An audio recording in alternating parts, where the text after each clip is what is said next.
So I found this Dell E series online for the grand total of 40 bucks. It was missing the power cord. According to the listing, it's missing the hard drive and the battery as well. But for $40, the guy said it powered on, goes to BIOS, and that's it. I think it was worth it for a gamble and to make this video. So in my hoard, I found a brand new Dell charger. It already works with it.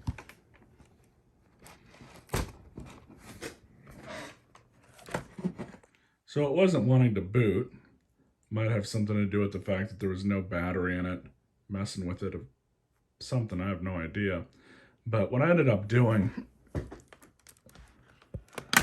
was taking the bottom plate off here, just a bunch of captive screws, undoing and redoing the RAM. I did that about 2 or 3 times.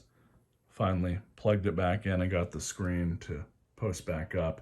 It was doing 2 amber or 2 yellow lights with 5 white lights. So I looked up the manual online and troubleshooting said that that was a RAM issue. So I went ahead and did that. I also put a 120 gigabyte SSD right where it should be. So there is indeed no battery. It would go right here. Let's go ahead and install this. I took the service tag on the underside of the machine on the plate, plugged that into Dell's website, and was able to download the proper ISO for Windows 10 Professional for this machine. They made it super easy nowadays.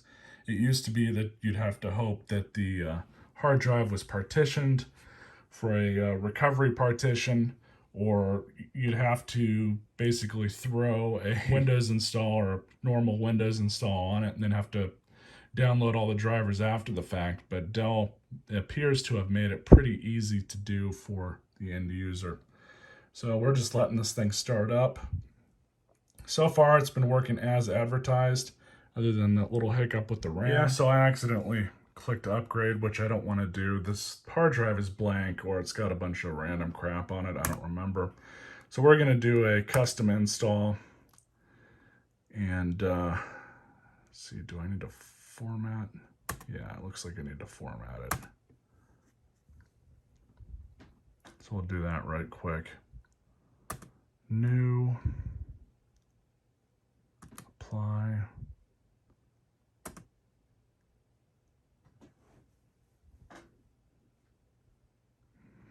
There we go. So we'll hit next. And that's it. So now we just gotta let it do its thing and come back when it's all done. I don't think it'll take too long. Normally this process is pretty fast. And I remember having to do this with CDs and DVDs throughout the years. These little thumb drives make things so much easier. Gotta say though, I do like these business class Dell laptops. Same with HP's. They're actually decent made. It's not like the Inspirons or whatever the ones that HP sells, the Stream models or whatever they are. They seem to be built and constructed quite a bit better. You can definitely feel the difference with the hinges and stuff like that. So, something I've kind of noticed with these, if you do purchase a Windows laptop, I definitely recommend the professional variety. We're at 70%, cruising right along. Doesn't really matter till down here, but it's just got to load all this stuff into the RAM, I guess. And here we are. A little bit of help from her, of course. Computer seems to be working okay. Registering that there is no battery installed. So let's see here.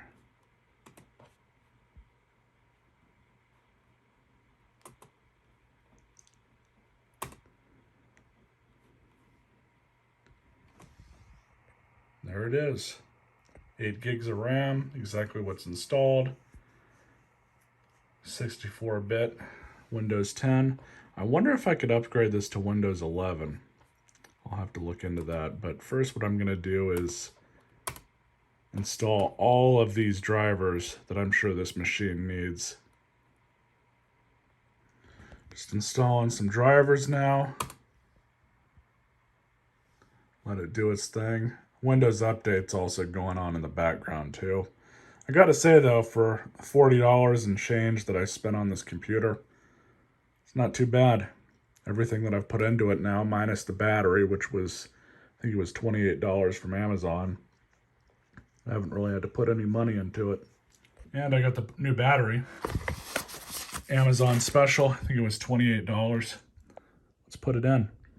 Just have to undo all of these perimeter screws. Just going around. You don't have to undo these, but these are all captive screws, meaning once they unthread completely from the machine, they just kind of sit there in the little hole.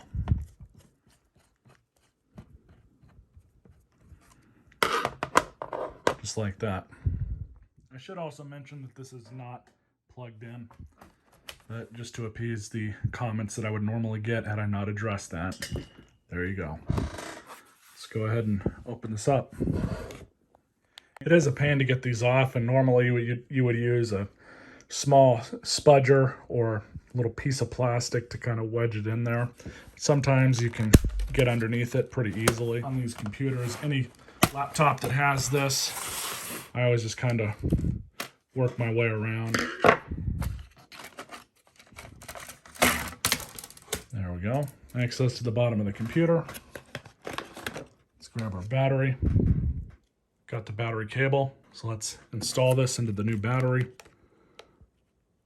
Probably have to use two hands. So if you look really closely, there's a very small nub right in the middle of the cable connector. So that's going to go right here in the middle.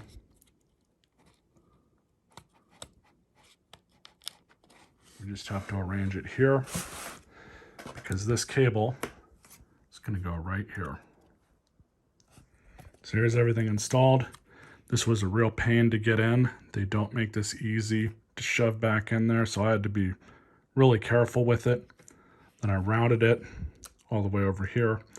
This is a cheap Chinese replacement, and it looks like the wires are oriented incorrectly because this one was shooting off over here, this one was shooting off over here, but I think we should be okay.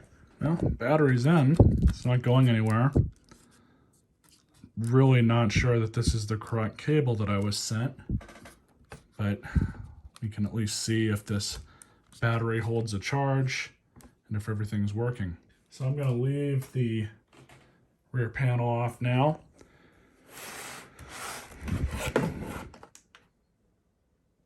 That's good, signs of life.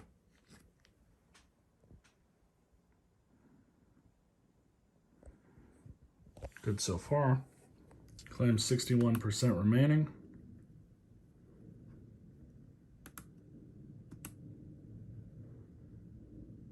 Let's see how long it lasts. Anyways, laptop seems to be working all right. Need to run it through a bunch of updates, so I'll get you guys a finishing part of this video here shortly. So here we are at the computer.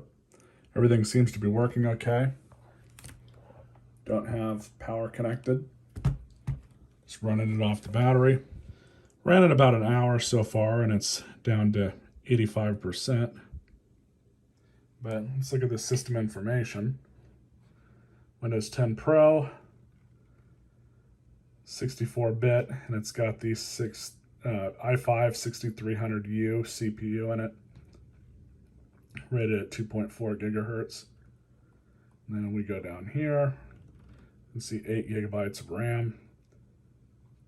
I might upgrade it, I might not. Depends on how much another stick of RAM will cost. It's a good little beater computer though. Seems to be in pretty good shape. I'm actually editing this video right now. So anyways, hope you guys like this video.